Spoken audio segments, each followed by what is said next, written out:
Buenas tardes a todas, a todos. Bueno, les doy la bienvenida. Yo soy Andrea Suárez Maestre, docente de la Facultad de Ciencias Económicas de La Plata, también de la Facultad de la Universidad Arturo Jauretche, pero en este momento estamos en una videoconferencia con un invitado especial que va a estar dando su clase, como bien el título lo indica ahí, Claudio San Juan, la prevención de riesgos laborales, su vinculación con la salud, el trabajo y el ambiente, y somos dos cátedras, dos materias que nos hemos juntado un martes 2 de noviembre para poder escuchar esta exposición y para unir puntos de vista, por un lado la materia Política y Derecho Social, a cargo del doctor Julio Nefa, de la Facultad de Ciencias Económicas de La Plata, y por el otro lado la Cátedra de Trabajo y Ambiente de la carrera de Gestión Ambiental de la Universidad Nacional Arturo Jauretche, cuya docente está acá con nosotros y es Alejandra Romero.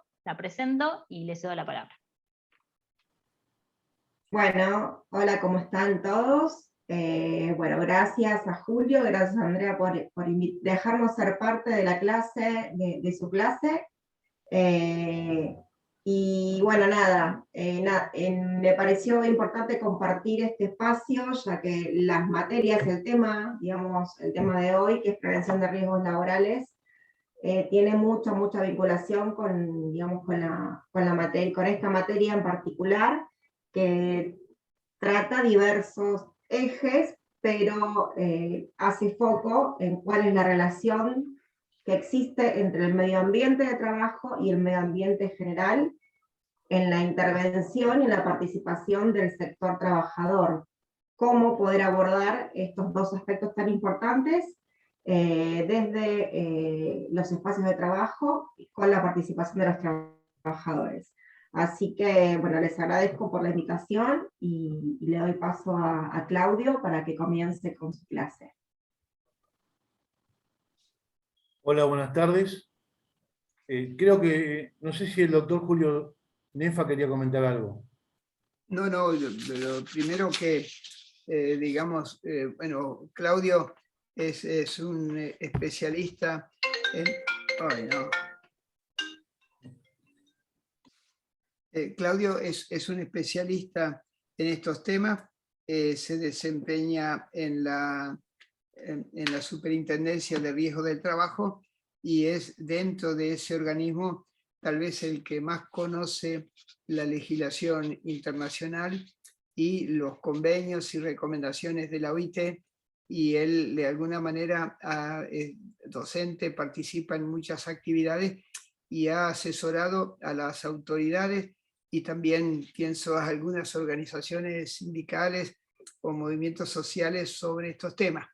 Como que tiene una experiencia, me parece muy valiosa, y sobre los temas que nos va a hablar hoy es una autoridad en la materia. Muchas gracias, Julio. Yo pensé que iba a hablar de otro tema, pero le agradezco sus palabras. Entonces, para iniciar la presentación,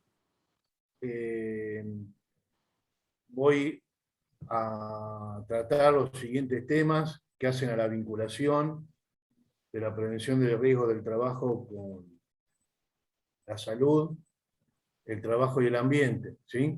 Entonces, bueno, vamos a ver algunas definiciones, cuáles son las esferas de acción, los aspectos técnicos legales, vamos a hablar de un caso actual de la vinculación de la prevención con el trabajo, puntualmente el tema de las relaciones laborales, y bueno, tengo algunas conclusiones preliminares, no son definitivas, y una serie de desafíos para plantear y ver con ustedes. Bueno, lo que traigo acá es un antes y un después de haber conocido al doctor Julio Nefa, en cierta medida también a Andrea y a Alejandra, ¿no? Entonces, primero la definición de salud que nos trae la OIT en el convenio 155 del año 1981 es una definición tomada de la Organización Mundial de la Salud, ¿sí?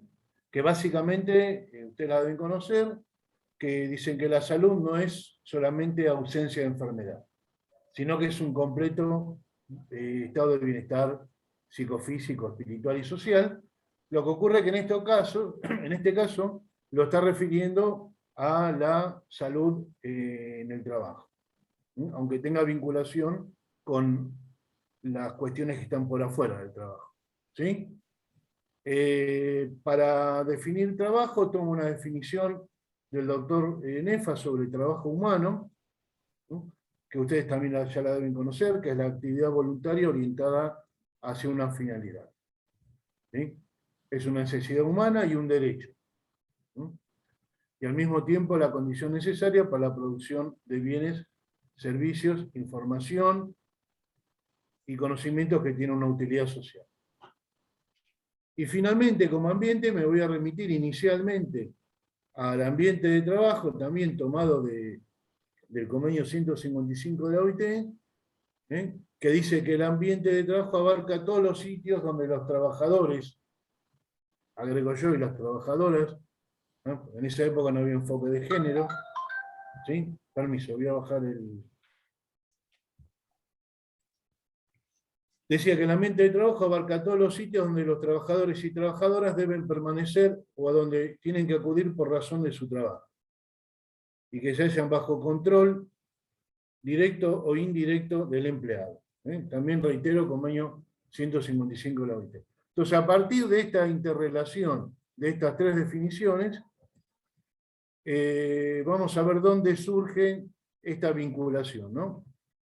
Bueno, yo les decía que gracias al doctor Nefa, que lo conocí en 1989, empecé a leer alguna literatura vinculada a las condiciones y medio ambiente de trabajo, ¿no? Entre ellos, el Programa Internacional de Mejoramiento de la CIMAT, conocido como PIAR, ¿no?, que básicamente hace hincapié en 6 campos técnicos, ¿sí?, entre los cuales están 2 que tienen que ver con la profesión que más se ha desarrollado en Argentina, que es el tema de la seguridad e higiene, pero también abarca otros campos como la duración del trabajo, o sea, la jornada de trabajo, la organización y el contenido, las condiciones de trabajo y elección de tecnología, la ergonomía y las relaciones entre el trabajo y el medio ambiente de vida. ¿Sí? Entonces, esto lo traigo a colación de lo que el doctor Nefa después va a llamar la concepción renovadora, ¿no?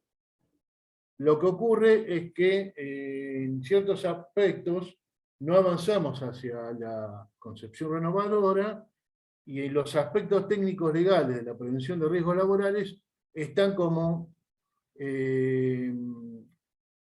circunscriptos a 4 disciplinas, ¿sí?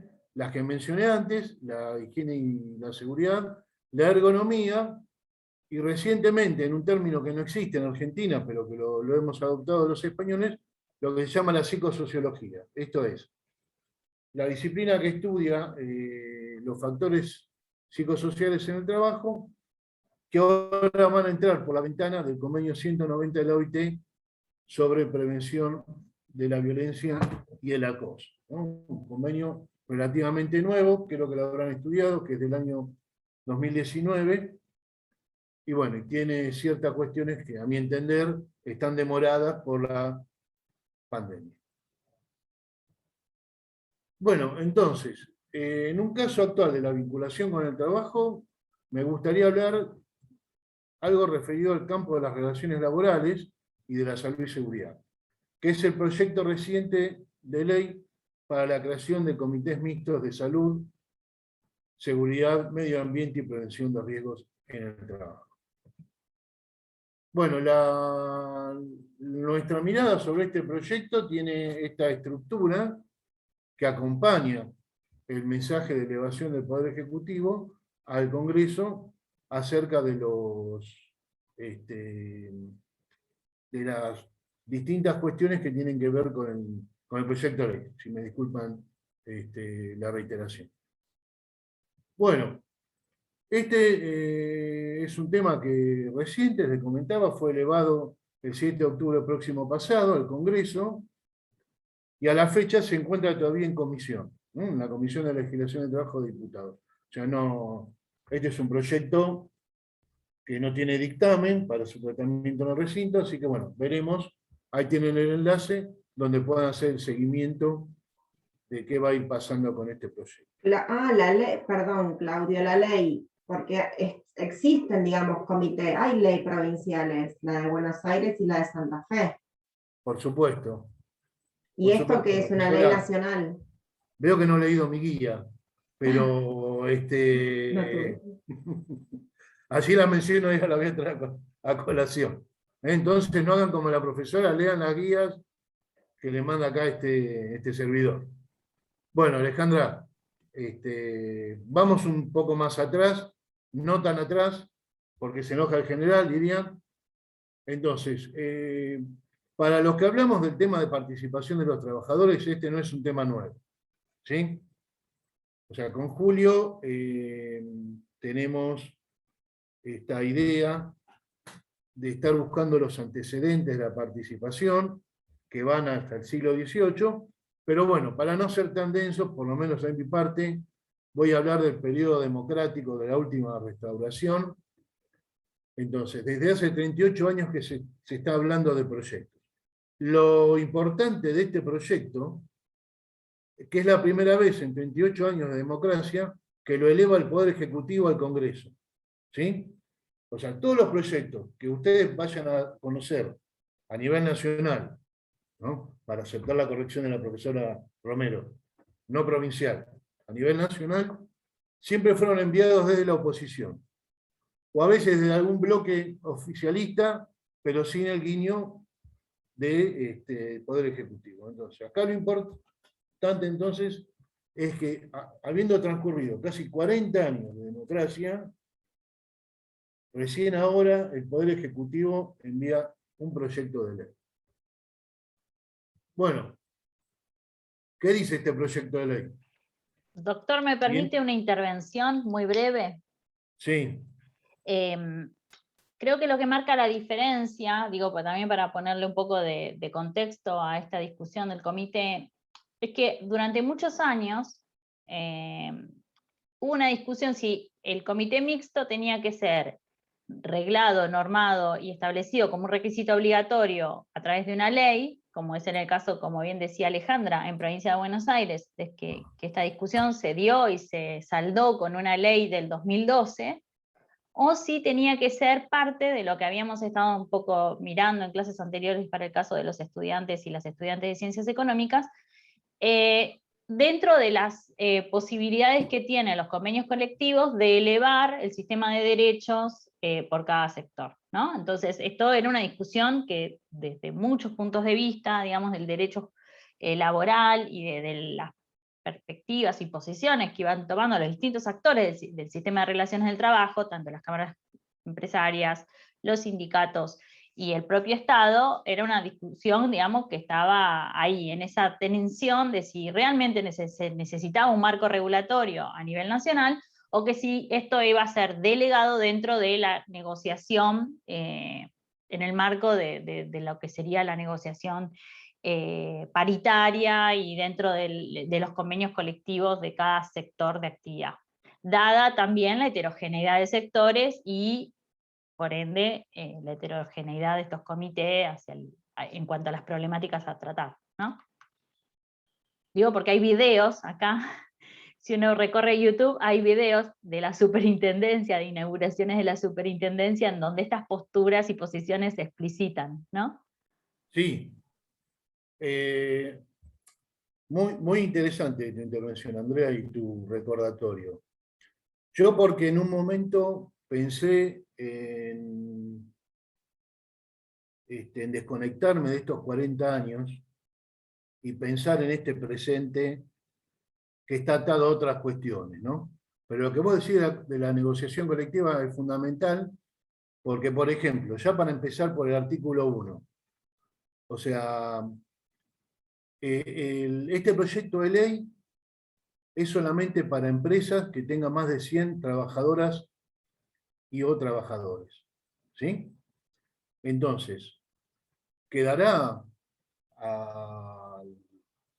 al ritmo negocial, como dicen los laboralistas, de ver cómo crear estas instancias de participación en empresas de menor envergadura que no estén alcanzadas por la legislación provincial, que fija 50 trabajadores, y que tampoco estén alcanzados por un convenio colectivo vigente, por ejemplo, de la Administración Pública Nacional, que no hace distingo de cantidad de trabajadores para conformar una comisión decimal. Entonces, retomando y apreciando lo que decía Andrea, con suerte, o con una buena investigación cual y cuantitativa, no llegamos al centenar de convenios colectivos que crean estos dispositivos de participación. ¿Sí? Luego vamos a retomar, tal vez, si me acuerdo, en el artículo 9, cuando habla de la autonomía colectiva, ¿no? Porque dice que esta ley no vulnera la autonomía colectiva, sobre todo en aquellos órganos paritarios que pueden crear mecanismos de supervisión de la salud y seguridad de las y los trabajadores. Por ejemplo, la Comisión Paritaria Permanente de la Actividad de Comercio tiene en vista, en función de sus atribuciones, crear un reglamento específico de salud y seguridad para la actividad de comercio, crear una mutual de riesgo del trabajo. Y bueno, y llegado el caso, también podría determinar en qué tamaño de empresa llevar esta experiencia de los comités mixtos. Como por ejemplo lo hizo, no sé si conocen las Galerías Pacífico, en la ciudad de Buenos Aires. Bueno, ahí hay una experiencia, un comité mixto que fue creado en una paritaria entre el Sindicato de Empleados de Comercio y la patronal que nuclea a los dueños de los locales. Bueno, dicho esto, tenemos una estructura que, como bien nos recordaba Alejandra, es muy parecida a las legislaciones provinciales. Después vamos a ver una pequeña tabla, que es cómo se eligen los miembros. Les adelanto que ustedes habrán estudiado la ley 23.551 de asociaciones sindicales. Estos son comités mixtos de representación indirecta de las y los trabajadores, porque en el caso de los miembros del sector trabajador o trabajadora, puede estar integrado solamente por aquellos delegados sindicales que designe el sindicato. O sea, los miembros del comité no los designan los compañeros de trabajo, ¿sí? Ni las compañeras de trabajo. Bueno, el funcionamiento, las competencias, facultades, todas cuestiones que son muy comunes a la ley, quién va a ser la autoridad de aplicación. Un dato interesante para discutir es el artículo 7, sobre el riesgo grave e inminente para la seguridad y salud de las personas que trabajan. El tema de práctica desleal que plantea el artículo 8, sobre incumplimiento de esta normativa. La autonomía colectiva que ya mencionamos y las disposiciones transitorias. Bueno, entonces, a mi entender, lo más interesante que trae de inédito, igual que las otras legislaciones provinciales, este proyecto de ley es el derecho de consulta. ¿Sí? O sea, el derecho de consulta, a nuestro entender, es un nuevo derecho, a través de este órgano paritario y colegiado, que no está consagrado en la legislación nacional. ¿Sí? Entonces, nosotros en otras publicaciones, que vale aclarar que están agotadas, hemos definido, ¿no?, la participación de los trabajadores y trabajadoras como un proceso de construcción colectiva que reúne las acciones de información, formación, consulta y cooperación, siguiendo las categorías de Pere Boix y Laurent Vogel. Entonces, estos autores dicen que estas categorías son una forma de aproximarse al concepto operativo. Y nosotros hemos desglosado y tomado estas categorías para ver qué pasaba en Argentina, ¿no? Entonces, por ejemplo, el derecho a la información por lo menos en materia de salud y seguridad, está consagrado en la normativa de higiene y seguridad. Es obligatorio lo que los americanos llaman el derecho a conocer. Entonces, el primer derecho vinculado a la participación es que los trabajadores y las trabajadoras conozcan toda la información vinculada al proceso de trabajo. ¿Sí? Bueno, el derecho a información va vinculado al de formación, aunque no es el mismo, que también es un derecho que está consagrado en la normativa vigente. El tema de consulta es este que aparece nuevo. Boix y Vogel hacen la siguiente salvedad. Cuando se habla de consulta, quiere decir que el empleador consulta con los trabajadores, por ejemplo, una modificación o un mejoramiento que él considera al ambiente de trabajo para conocer la opinión del colectivo de trabajadoras y trabajadores. Pero finalmente, el poder de decisión lo sigue teniendo el empleador. Pero por lo menos está ese derecho de consulta. Luego enumeran la cuestión de la negociación, que es lo que mencionaba antes Andrea. O sea, por negociación colectiva se puede incorporar una serie de mejoras al ambiente de trabajo o al proceso. Y finalmente, dicen estos autores que el mayor nivel de implicación es el de la codecisión, cuando se constituye un comité mixto que tiene poder resolutivo. En el caso de Argentina yo conozco uno solo, que es de la familia electroenergética, que no es un comité consultivo, sino es un comité resolutivo. El detalle es que, al ser un órgano paritario, ya que siempre está representado por partes iguales, el sindicato y la empresa, el que define en caso de empate, el que tiene el voto de oro, es el empleador. ¿Sí? O sea, este es un convenio que viene de la época de 1975, de la época de Luz y Fuerza. Bueno, Luz y Fuerza existe, el sindicato, de la época que existían las empresas nacionales como Segva, Hidronor, etc. Bueno, dicho esto, acá vamos a traer el comparativo con las leyes provinciales vigentes, ¿no? Que creo que está bien, he chequeado el número de la norma, ¿sí? La procedencia en la norma.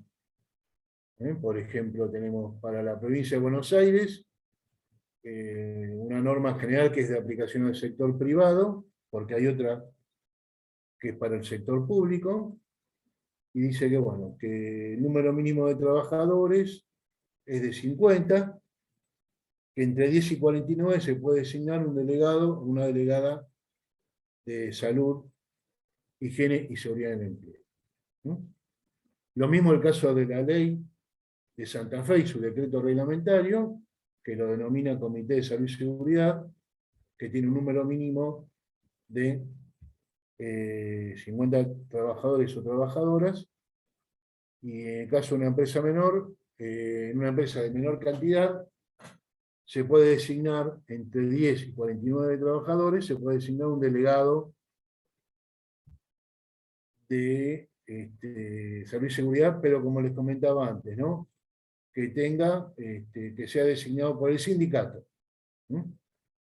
Y tiene que ser un delegado que tenga las atribuciones de la ley 23.551 de asociaciones sindicales.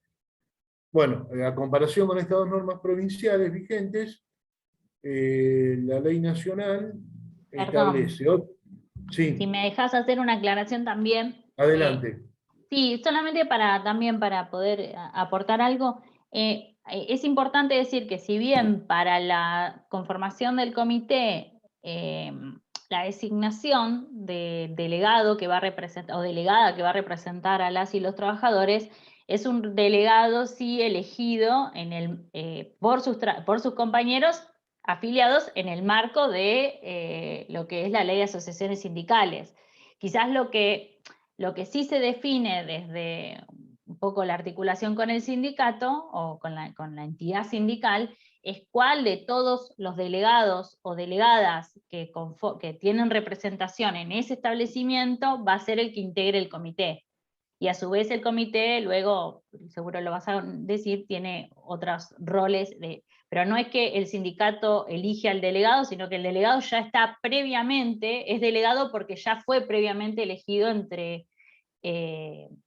en una lista, por supuesto, dentro de lo que son el sistema democrático de los sindicatos de elección de delegados por sus afiliados, ¿no?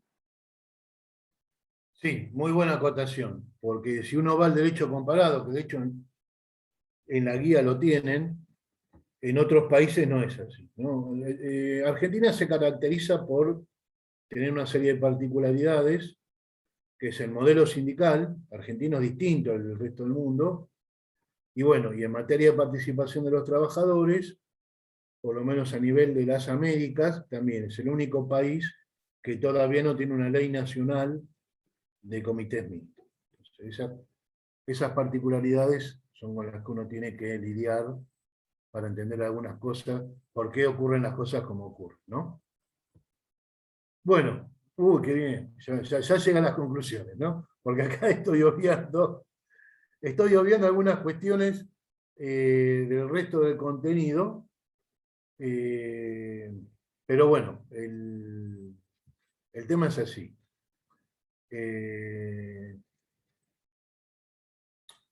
Digamos, ¿es necesaria una norma como esta? Sí, es necesaria, como también es necesaria una norma de teletrabajo. Lo que ocurre es que en el contexto de la post-pandemia o de la pandemia variante Delta, hay cosas que, bueno, no sabemos cómo van a terminar, ¿no? Lo del teletrabajo después lo podemos retomar también. Entonces, es necesaria una norma de este tipo.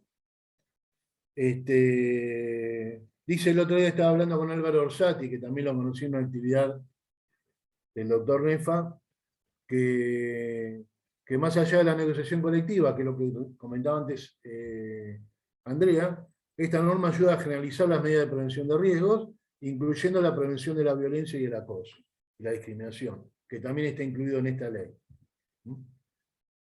Bueno, y acá lo que venía a colación, de que la mayoría de las competencias y facultades que se le otorgan al comité mixto, o sea, el empleador ya las tenía porque es su obligación de cumplir la ley. Y el sector sindical ya lo tenía porque ya están previstas en el artículo 43 de la famosa ley que mencionamos recién, 23.551 de asociaciones sindicales. Acá hay un tema interesante, que es la última conclusión preliminar. O sea, el artículo 7º del proyecto de ley, tal cual está redactado, entra en colisión directamente con el derecho de rehusarse que consagra la ley de contrato de trabajo. Una ley de contrato de trabajo que tenía este derecho, el artículo 75, el último párrafo, en la ley original de 1974 y que fue reinstalado en el año 2016, este decreto. Entonces, acá creo que en las leyes provinciales, corríjame, es igual. Acá en caso de riesgo grave e inminente, ¿qué quiere decir? Que hay una situación, por ejemplo, que puede ocurrir un derrumbe, ¿sí? Puede ocurrir un derrumbe, como hace poco ocurrió, no sé si conocen la cancha de Ferrocarril Oeste, acá en el barrio de Caballito, que se derrumbó una tribuna en construcción. Entonces, si alguien percibe que puede ocurrir un derrumbe, lo que me dice la norma de fondo es que el trabajador o la trabajadora tiene derecho a apartarse de ese riesgo, ella o sus compañeros, para que no le ocasionen un daño o la muerte. ¿Sí? Lo que viene a poner en tela de juicio este proyecto de ley es que en caso de riesgo grave e inminente, el comité tiene que dar aviso a la autoridad de aplicación para que suspenda la actividad o la tarea. ¿Se entiende?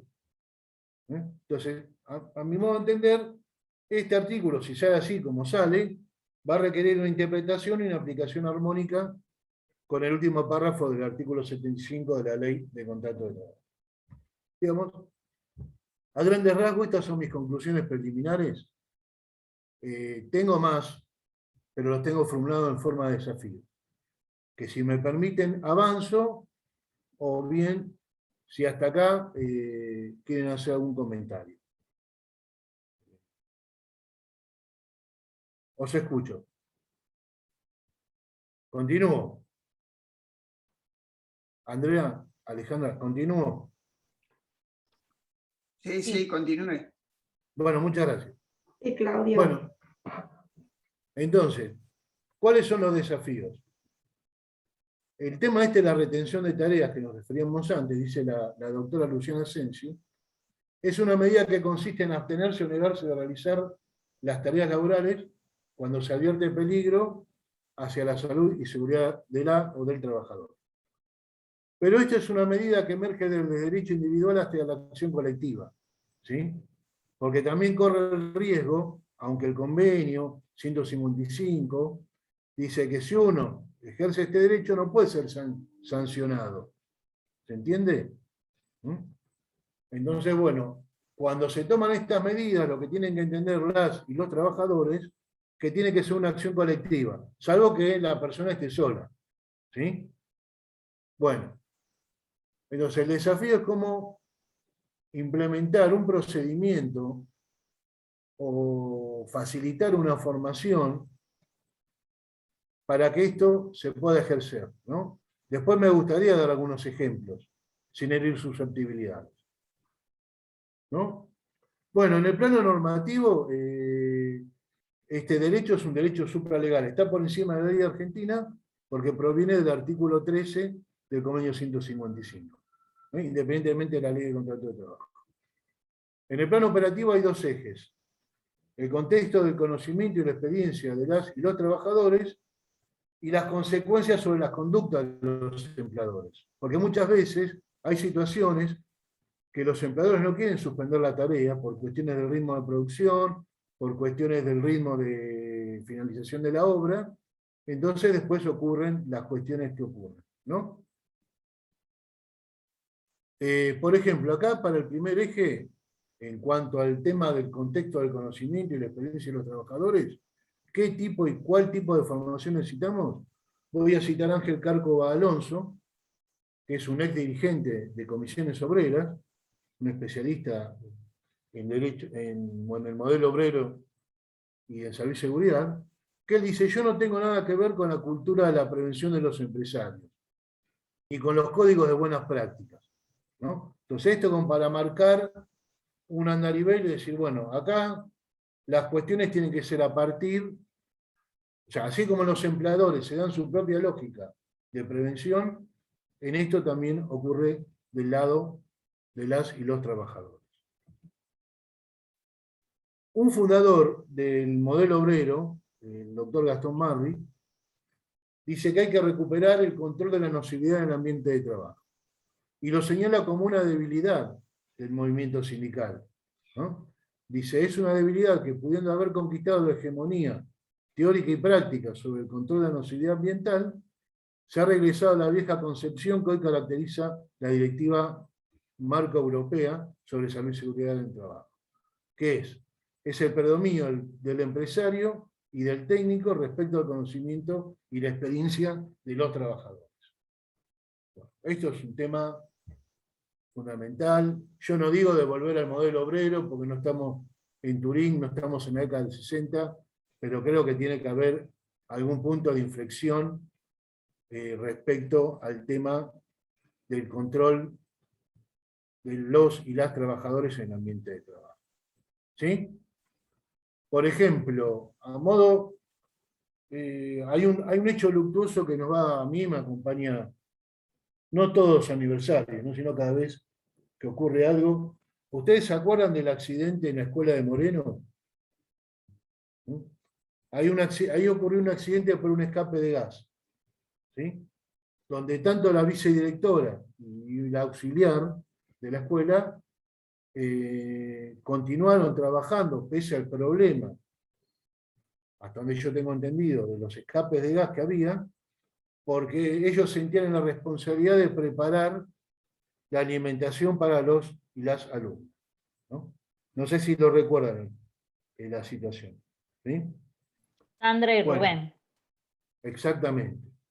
Entonces, bueno, yo creo que otra hubiese sido la historia, independientemente del celo que se pone en atender la alimentación de las y los alumnos, si se hubiese ejercido el derecho de retención de tareas. Pero bueno, esto a futuro tendríamos que revisar y ver qué está pasando en este tipo de actividades, ¿no? Porque esto puede ocurrir no solo en la actividad escolar, sino en otras actividades. Bueno, y acá para finalizar en tema de los desafíos, traigo en el plano operativo el segundo eje, que es la consecuencia sobre las conductas de los empleados. Una vez un sobreviviente de los astilleros Astarza, que fue una de las pocas empresas que tuvo una comisión de control obrero, Luis Venencio, me escribió a raíz de una presentación sobre indicadores de trabajo decente. Él me decía que cada vez me convenzo más que esto no se soluciona formando comités mixtos. Dice, debemos luchar por una legislación que penalice a los responsables directos, que son los patrones. Bueno, este también es un tema que está pendiente. No hay una modificación del Código Penal como luego en Uruguay, para que realmente cada vez que fallece una trabajadora o un trabajador, se abra una causa penal y se tipifique cuáles son los delitos contra la salud y la dignidad de las y los trabajadores. Bueno, y esta es una frase que traigo de despedida para ver que es una pregunta de examen, ¿no? Sobre todo para las y los estudiantes de Alejandra Romero. ¿Quién dijo esta frase? ¿No? Yo les voy a dar una pista, ¿no? Esta frase no la dijo ni el doctor Nefa ni el Papa Francisco, que son citados todos los días por los intelectuales y los trabajadores, ¿no? Entonces esta frase dice, ¿no? Bueno, justo a colación de la conferencia en Glasgow, no sé si la conocían ni saben quién es el autor, pero es más que profética. Bueno, con esto doy por finalizado lo que llamaríamos este monólogo.